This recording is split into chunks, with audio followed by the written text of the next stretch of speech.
Bagong sulat na naman ang nagawa, hindi pang sugatan, di ka baka sakaling bumakatang kanta. Salamat sa mga alaman, inspirasyon ko sila.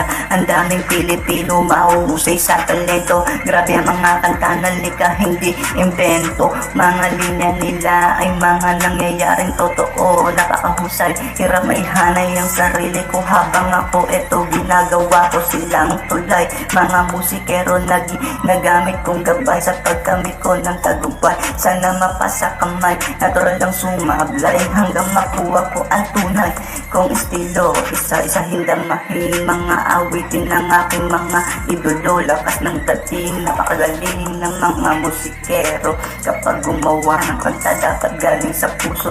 Pakinggan mo ang lika ng luma at makabago, at sa kanila ikaw ay rumispeto dahil kay sarap pakinggan at sabayan ng kanilang awitan. Damang-dama, napakasarap sa pakiramdam. Kung wala akong napakinggan, hindi ko alam saan kukuha ng mga linya gagamitin sa awit at ilalapit ko sa beat. Kahit hindi malupit, walang magubit, walang dating, hindi magaling, hayaan ang mga sabi-sabi, mga mali lang ang dating. Balang araw dadating din ng panahon, ako rin ang maging basta tuloy ko lang ang aking pangarap, ang sumulat at mag-rap.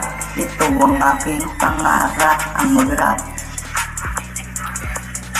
Pangarap ko mag-rap.